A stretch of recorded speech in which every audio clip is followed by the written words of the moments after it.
আমার নাম মায়া, আর আমার একটা অদ্ভুত অভ্যেস ছিল। প্রতিদিন বিকেল 5টায় আমি একই ক্যাফেতে গিয়ে বসতাম। একই টেবিল, একই জানালার পাশে, একই কাপ কফি। কেন বসতাম? সত্যি বলতে আমি নিজেও জানতাম না। হয়তো কিছু মানুষ জীবনে এমন কিছু জায়গা বেছে নেয় যেখানে বসলে নিজের ভেতরের অস্থিরতাটা একটু কম মনে হয়। আমার জন্য সেই জায়গাটা ছিল কফি কর্নার।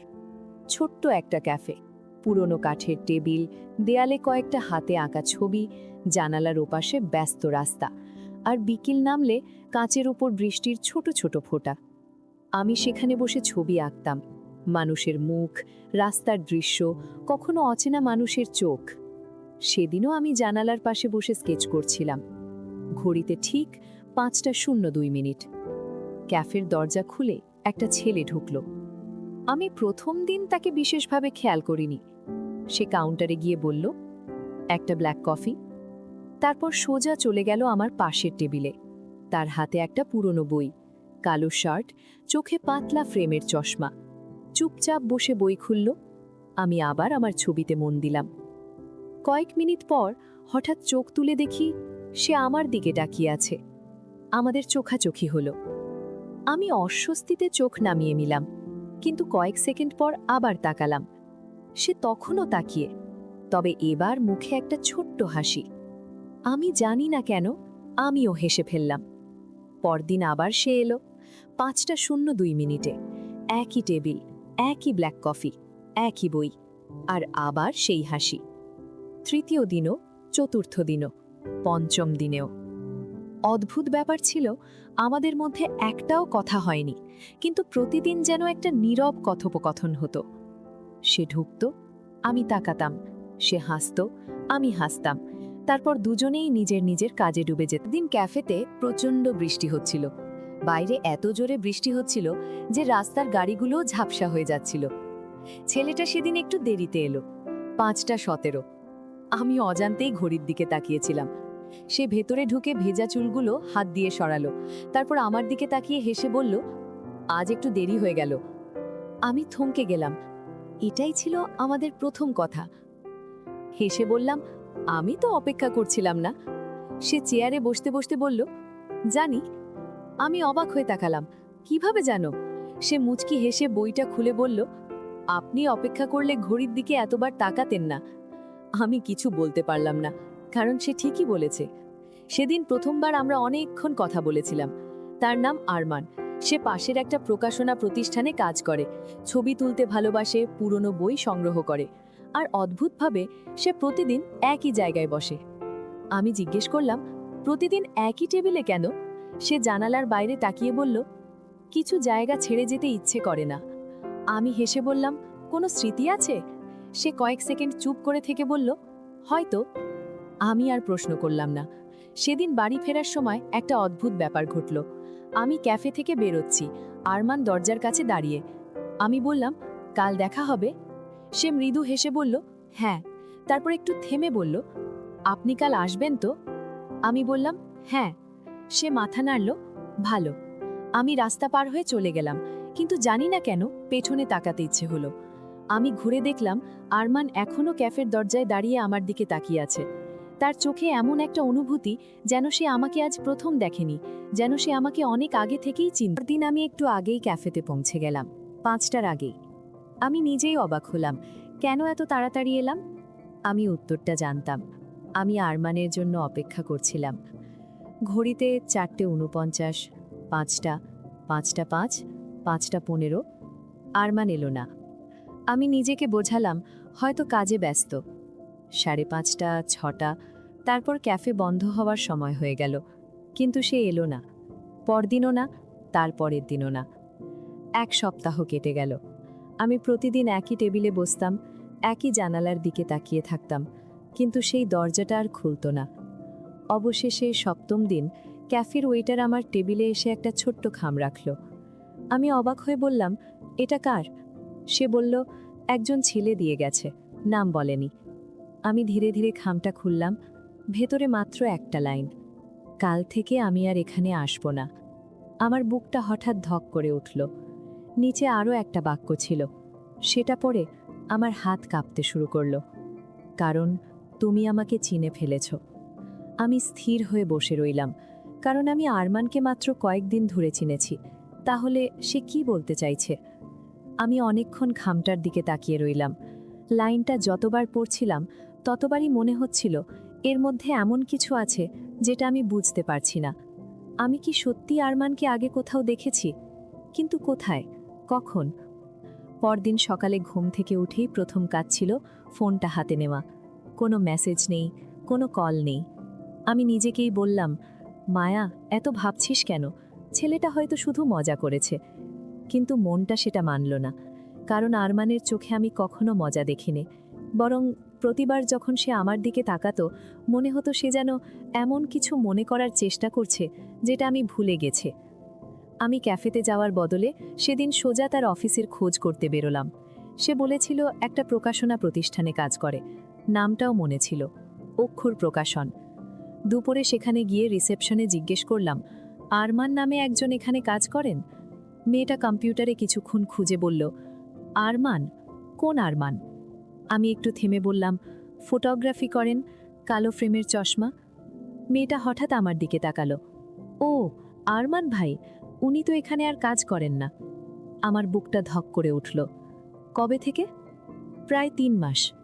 আমি অবাক। তাহলে উনি প্রতিদিন এখানে আসতেন কিভাবে? মেয়েটা বলল, সম্ভবত অন্য কোনো আরমান। আমি মাথা নাড়লাম, না, আমি নিশ্চিত আমি যাকে দেখেছি সেই। বাইরে বেরিয়ে আমি অনেকক্ষণ রাস্তার পাশে দাঁড়িয়ে রইলাম। 3 মাস ধরে সে সেখানে কাজ করে না, তাহলে ক্যাফেতে সে প্রতিদিন কেন আসতো? আর কেন আমাকে এমনভাবে দেখত? সন্ধ্যায় আবার ক্যাফেতে গেলাম। আমি জানতাম সে আসবে না, তবুও গেলাম। আমার পুরনো টেবিলে বসে খামটা বের করলাম।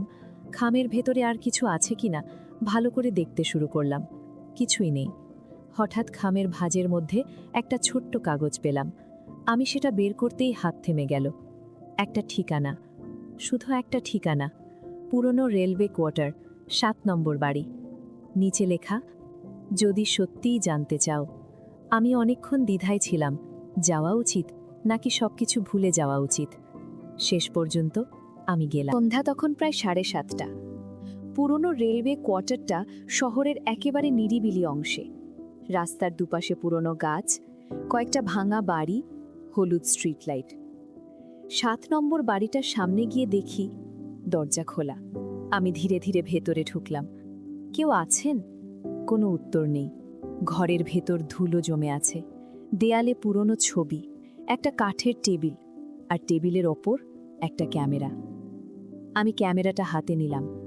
পেছনে খোদাই করা একটা নাম, AR।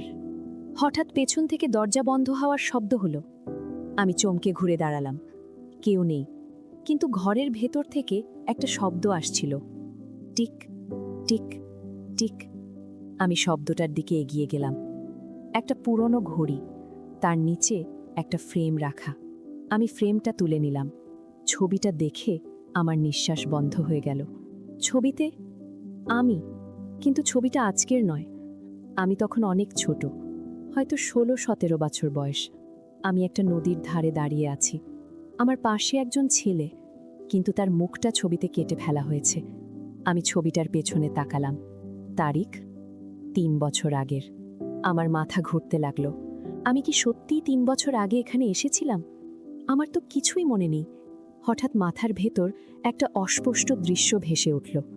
বৃষ্টি, একটা লাল ছাতা, কেউ আমার হাত ধরে বলছে, ভয় পেও না মায়া, আমি আছি। আমি চোখ বন্ধ করলাম। মাথার ভেতর তীব্র ব্যথা শুরু হলো। আর একটা শব্দ, একটা নাম আমার ঠোঁট থেকে অজান্তেই বেরিয়ে এলো, আরমান। আমি নিজেই থমকে গেলাম। আমি এই নামটা আগে কোথায় শুনেছি? ঠিক তখনই পেছন থেকে একটা কণ্ঠ ভেসে এলো, খুব পরিচিত, খুব শান্ত। তোমার মনে পড়তে শুরু করেছে? আমি ধীরে ধীরে ঘুরে দাঁড়ালাম। দরজার পাশে আরমান, কিন্তু এবার তার মুখে সেই পরিচিত হাসি নেই। চোখ দুটো ভীষণ ক্লান্ত। আমি কাঁপা গলায় বললাম, তুমি আমাকে আগে থেকেই চিনতে? সে কিছু বলল না। আমি আবার জিজ্ঞেস করলাম, আমরা কি আগে দেখা করেছি? আরমান ধীরে ধীরে আমার দিকে এগিয়ে এলো। তারপর বলল, 3 বছর আগে তুমি আর আমি একই কলেজে পড়তাম। আমার পৃথিবী যেন এক মুহূর্তে থেমে গেল। আমি যেন কথাটার মানেই বুঝতে পারছিলাম না। তুমি আমাকে ভালোবাসতে? আমি আরমানের দিকে তাকিয়ে রইলাম, তারপর হেসে ফেললাম। একটা অদ্ভুত ভাঙা হাসি। এটা সম্ভব না। আরমান কিছু বলল না। আমি মাথা নাড়তে নাড়তে বললাম, আমি তোমাকে মাত্র কয়েক সপ্তাহ ধরে চিনি। আমি তোমার সঙ্গে কোনোদিন। আমার গলা থেমে গেল, কারণ ঠিক তখনই মাথার ভেতর আবার সেই দৃশ্যটা ভেসে উঠল। লাল ছাতা, বৃষ্টি, একটা হাত আমার হাত শক্ত করে ধরে আছে, আর সেই কণ্ঠ, ভয় পেও না মায়া, আমি আছি। আমি কপালে হাত রাখলাম। আমার সঙ্গে কি হয়েছিল? আরমান ধীরে ধীরে একটা চেয়ারে গিয়ে দিল। বসো। আমি বসলাম। সে জানলার পাশে দাঁড়িয়ে বাইরে তাকালো। 3 বছর আগে তুমি আর আমি একই কলেজে পড়তাম। আমি অবাক হয়ে তাকালাম। একই কলেজে?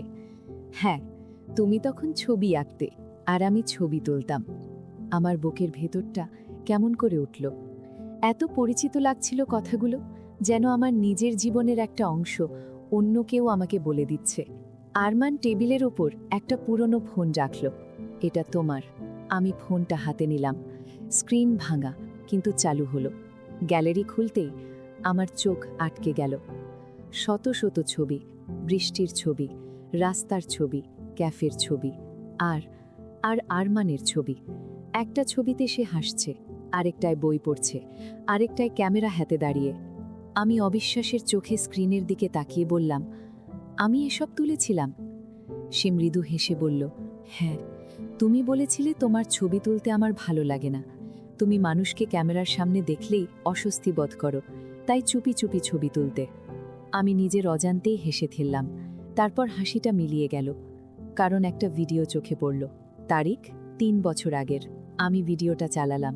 স্ক্রিনে দেখা গেল আমি, চুল ভেজা, চোখে হাসি, আর আমার পাশে আরমান। ভিডিও, আজকেও আমাকে বলেছে ও আমাকে ভালোবাসে। ভিডিও, এই ভিডিওটা বন্ধ করো। ভিডিও, না, এটা প্রমাণ হিসাবে রাখব। বর্তমান, ভিডিওটা শেষ হওয়ার আগেই আমার চোখ দিয়ে পানি পড়তে শুরু করলো। আমি আরমানের দিকে তাকালাম। তারপর? সে চুপ করে রইল। তারপর কি হয়েছিল? আরমান ধীরে ধীরে বলল, সেদিনই তুমি আমার সঙ্গে দেখা করতে এসেছিলে। বৃষ্টি হচ্ছিল। তুমি রাস্তা পার হওয়ার সময়। সে থেমে গেল। আমি ফিস ফিস করে বললাম, দুর্ঘটনা? সে মাথা নাড়ল। হ্যাঁ, তোমাকে হাসপাতালে নিয়ে যাওয়া হয়। তুমি বেঁচে গিয়েছিলে, কিন্তু। তার গলা ভারী হয়ে গেল। তুমি আমাকে চিনতে পারোনি। আমি চোখ মুছলাম। কিন্তু তুমি আমাকে ছেড়ে যাওনি। আরমান মৃদু হেসে বলল, তোমার পরিবার আমাকে বলেছিল তোমাকে পুরনো জীবন থেকে দূরে রাখতে, কারণ ডাক্তার বলেছিলেন জোর করে কিছু মনে করানোর চেষ্টা করলে তোমার অবস্থা আরও খারাপ হতে পারে। আমি ধীরে বললাম, তাহলে তুমি? আমি দূরে চলে গেলাম, কিন্তু পুরোপুরি না। আমি তার দিকে তাকালাম। সে বলল, আমি জানতাম তুমি একদিন আবার ছবি আঁকা শুরু করবে, আর আমি জানতাম কোনো একদিন তুমি সেই ক্যাফেতে বসবে। আমার বুক কেঁপে উঠল। তাই তুমি প্রতিদিন আসতে? হ্যাঁ। তুমি আমাকে চিনতে? হ্যাঁ। আর আমি তোমাকে চিনতাম না? সে আমার চোখ নামিয়ে বলল, এটাই ছিল সবচেয়ে কঠিন ব্যাপার। আমি অনেকক্ষণ চুপ করে থাকলাম। তারপর বললাম, তাহলে সেই চিঠিতে কেন লিখেছিলে তুমি আমাকে চিনে ফেলেছ? আরমান কিছুক্ষণ আমার দিকে তাকিয়ে রইল। তারপর বলল, কারণ সেদিন তুমি আমাকে দেখে হাসোনি। তুমি আমার দিকে তাকিয়ে বলেছিলে, তোমাকে দেখে আমার মনে হয় আমি তোমাকে অনেক দিন ধরে চিনি। আমি অবাক হয়ে গেলাম। সে আবার বলল, সেই মুহূর্তে বুঝেছিলাম তোমার স্মৃতি হয়তো ফিরে আসছে। আমি চোখ বন্ধ করলাম। হঠাৎ একটা একটা করে সবকিছু মনে পড়তে শুরু করলো। কৃষ্ণচূড়ার নিচে বসে থাকা, প্রথমবার আরমানের ছবি আঁকা, বৃষ্টির দিনে একই ছাতার নিচে হাঁটা, তার হাতে ক্যামেরা, আমার হাসি, আমাদের প্রথম ঝগড়া।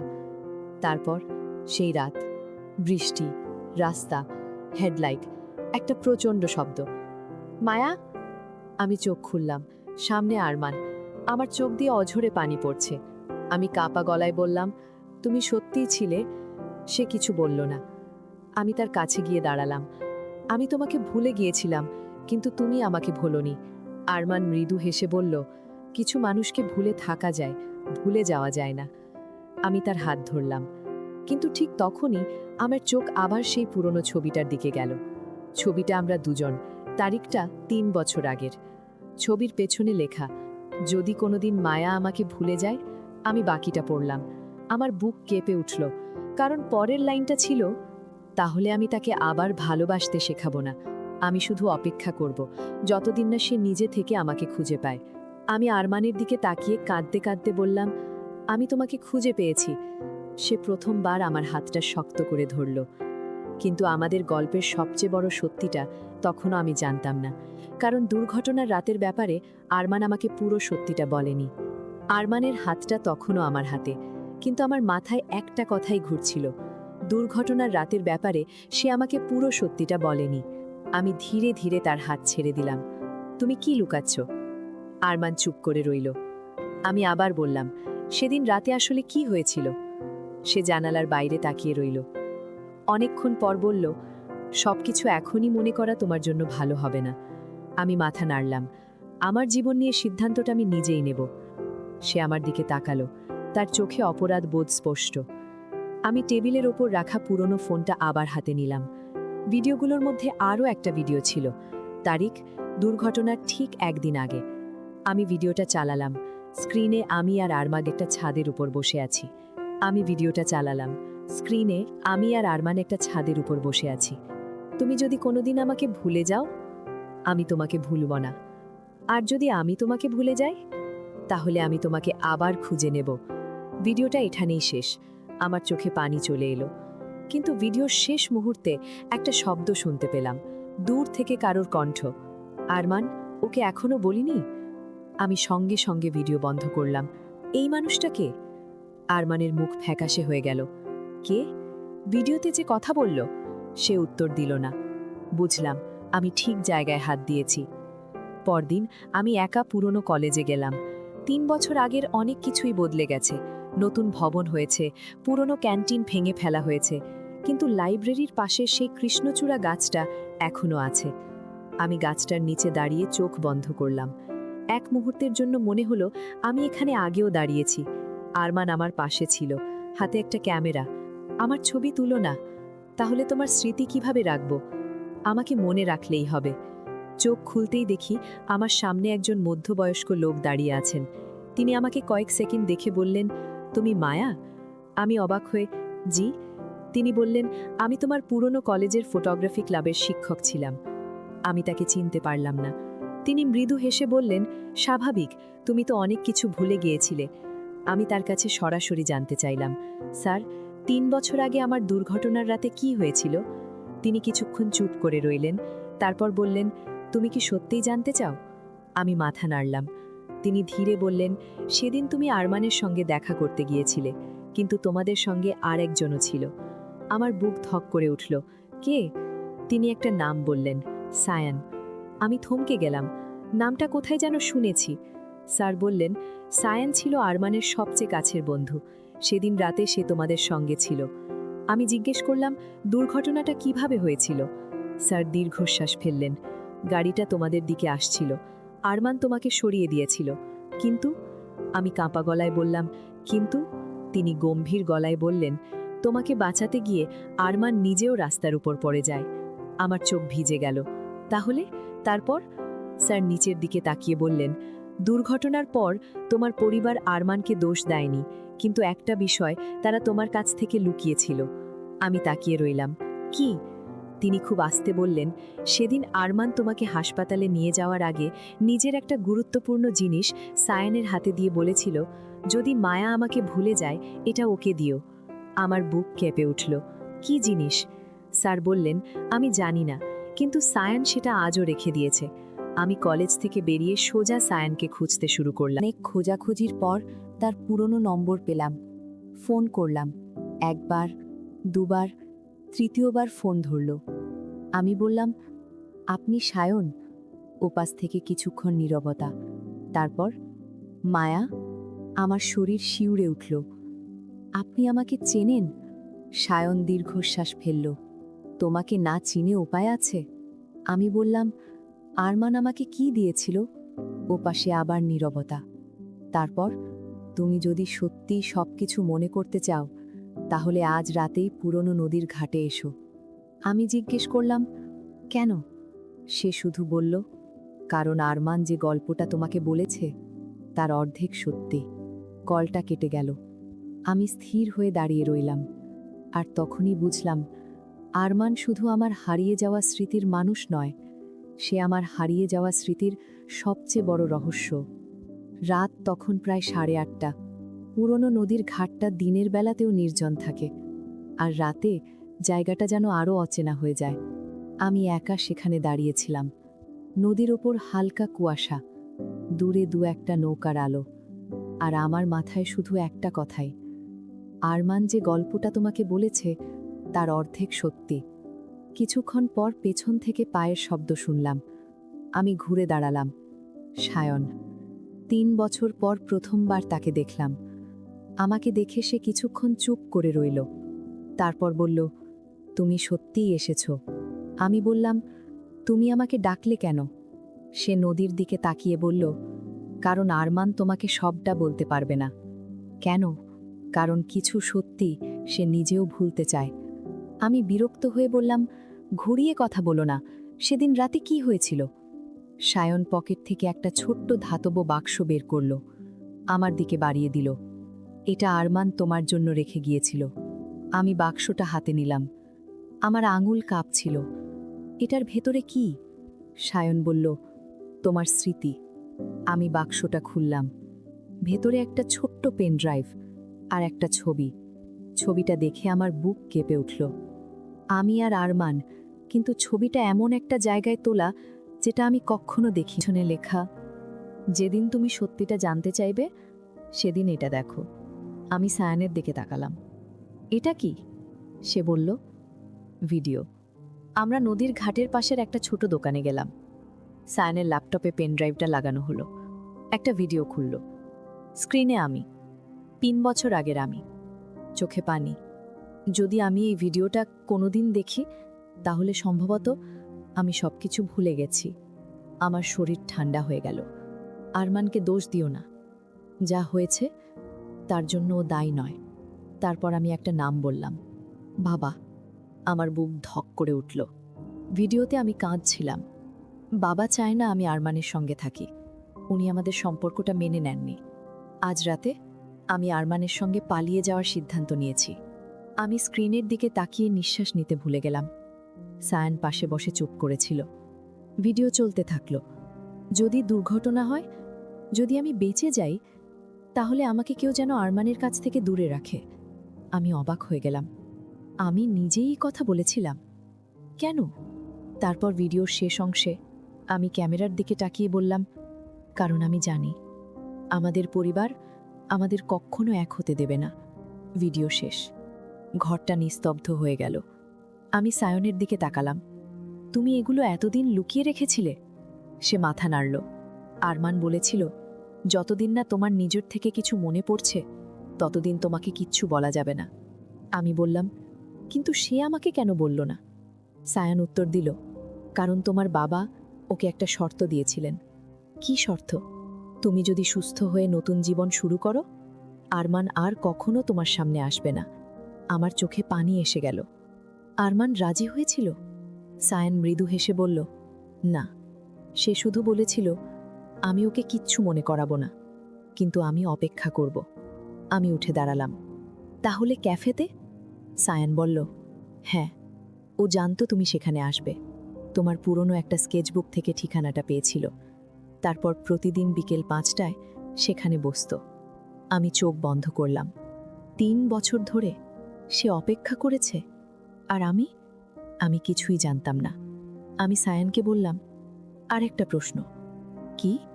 দুর্ঘটনাটা? সে চুপ করে গেল। সেটা কি সত্যি দুর্ঘটনা ছিল?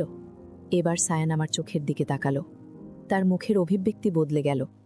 এই কারণেই তোমাকে এখানে ডেকেছি। আমি নিঃশ্বাস আটকে শুনতে লাগলাম। সে ধীরে ধীরে বলল, সেদিন যে গাড়িটা তোমাদের দিকে এসেছিল, সেটা দুর্ঘটনাবশত আসেনি। আমার শরীর অবশ হয়ে গেল। মানে? সায়ান বলল, কেউ তোমাদের অনুসরণ করছিল। আর সেই গাড়ির চালক? সে থেমে গেল।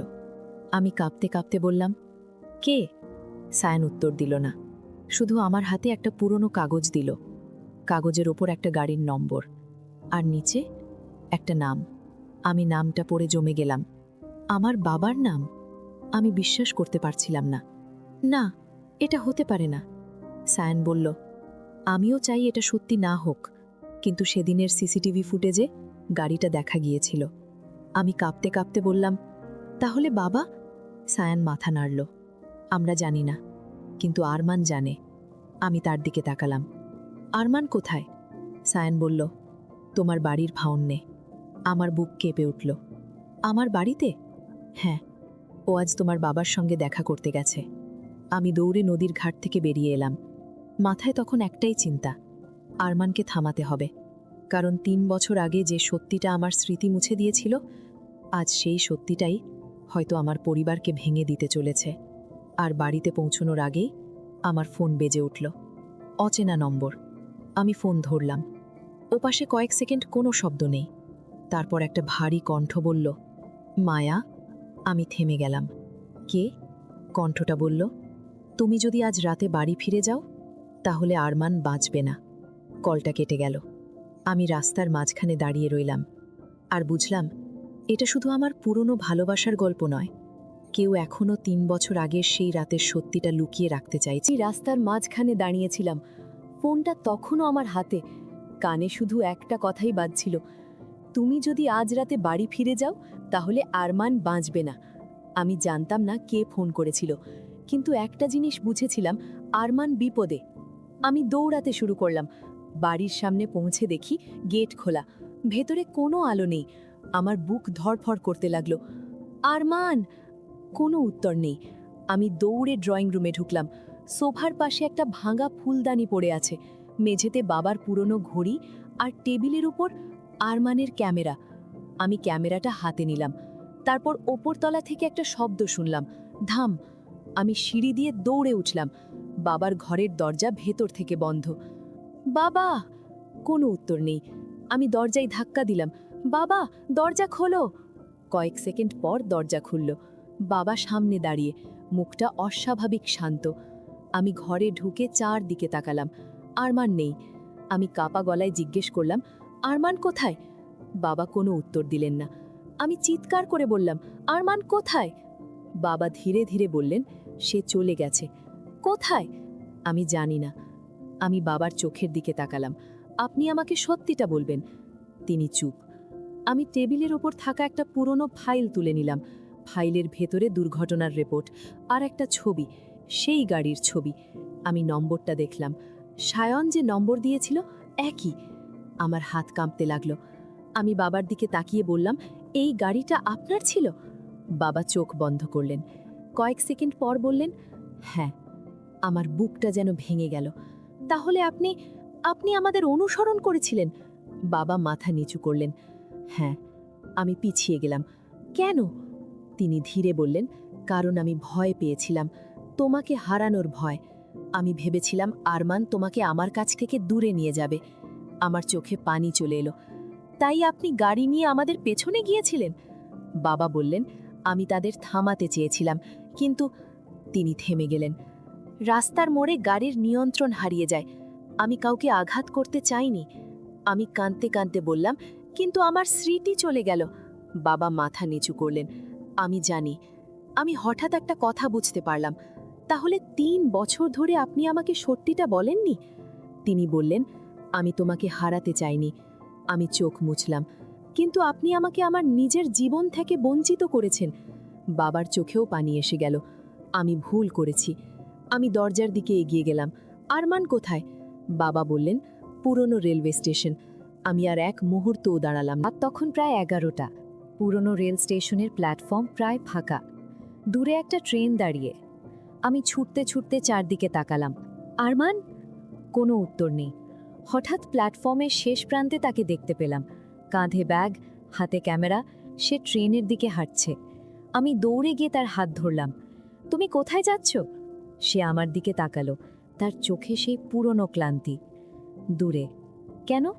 কারণ তোমার জীবনটা আমার জন্য আর নষ্ট করতে চাই না। আমি মাথা নাড়লাম। তুমি কিছুই নষ্ট করনি। সে চুপ করে রইল। আমি বললাম, আমি সব জেনে গেছি। তার চোখে বিস্ময়। কি? দুর্ঘটনার কথা, আমার বাবার কথা, তোমার অপেক্ষার কথা। আরমান কিছু বলল না। আমি তার সামনে দাঁড়িয়ে বললাম, কিন্তু একটা জিনিস এখনো বুঝতে পারিনি। সে তাকালো। কি? আমি চোখের পানি মুছে বললাম, তুমি এতদিন আমার জন্য অপেক্ষা করতে পারলে, তাহলে আজ আমি তোমার জন্য অপেক্ষা করতে পারবো না কেন? তার চোখ ভিজে গেল। সে খুব আস্তে বলল, মায়া। আমি তার হাত ধরে বললাম, আমার সব স্মৃতি হয়তো এখনো ফিরে আসেনি, কিন্তু একটা জিনিস আমি নিশ্চিত জানি। কি? আমি মৃদু হেসে বললাম, তোমাকে দেখলে আমার এখনো মনে হয় আমি তোমাকে অনেক দিন ধরে চিনি। আরমানের চোখ থেকে একটা অশ্রু গড়িয়ে পড়ল। সে হেসে ফেলল, ঠিক সেই প্রথম দিনের মতো। কয়েক মাস পর সব কিছু বদলে গেল। বাবা নিজে পুলিশের কাছে পুরনো ঘটনার সম্পূর্ণ সত্যি স্বীকার করলেন। সায়ন সাক্ষ্য দিল। দুর্ঘটনাটা ইচ্ছাকৃত ছিল না, কিন্তু বাবার ভুলের কারণে যে ক্ষতি হয়েছিল তার দায় তিনি মেনে নিলেন। আমার আর আরমানের সামনে আর কোনো বাধা রইল না। এক বিকেলে আবার সেই ক্যাফেতে গেলাম। একই জানালা, একই টেবিল, কিন্তু এবার আমি একা নই। আরমান আমার সামনে বসে, দুজনের হাতে কফি। আমি হেসে বললাম, জানো কি? আমি এখনো বুঝতে পারি না তুমি প্রথম দিন আমাকে চিনলে কিভাবে। সে হাসল, কারণ যখন তুমি ছবি আঁকছিলে তখন তোমার চোখ দেখে মনে হয়েছিল তুমি অনেক দিন ধরে আমার অপেক্ষায় ছিলে। আমি হেসে বললাম, মিথ্যে। সে বলল, হয়তো। আমি তার দিকে তাকিয়ে বললাম, কিন্তু একটা সত্যি আছে। কি? আমি তার হাতটা ধরলাম। স্মৃতি হারিয়ে গেছিল, ভালোবাসা হারায়নি। সেদিন ক্যাফে কেতে বের হবার সময় বৃষ্টি শুরু হলো। আরমান ছাতা খুলল, আমি তার পাশে দাঁড়ালাম। 3 বছর আগে এই বৃষ্টিই আমাদের জীবন বদলে দিয়েছিল। আজ একই বৃষ্টি আমাদের আবার একসঙ্গে হাঁটাচ্ছে। আমি আকাশের দিকে তাকিয়ে হেসে বললাম, 3 বছর আগে তুমি বলেছিলে তুমি আমাকে আবার খুঁজে নেবে। আরমান বলল, হ্যাঁ। খুঁজে পেয়েছো? আরমান আমার দিকে তাকিয়ে মৃদু হাসল। না। আমি অবাক হয়ে তাকালাম। সে আমার হাতটা আরও শক্ত করে ধরে বলল, তুমি নিজেই ফিরে এসেছো। আমি হেসে ফেললাম, আর সেই মুহূর্তে বুঝলাম কখনো কখনো মানুষ স্মৃতি হারিয়ে ফেলে, কিন্তু সত্যিকারের ভালোবাসা হারায় না। সে অপেক্ষা করে নীরবে, একটা ক্যাফের কোণে, একটা পুরনো ছবির মধ্যে, অথবা কোনো এক বৃষ্টি ভেজা সন্ধ্যায়, শুধু সঠিক মানুষটার ফিরে আসার অপেক্ষা।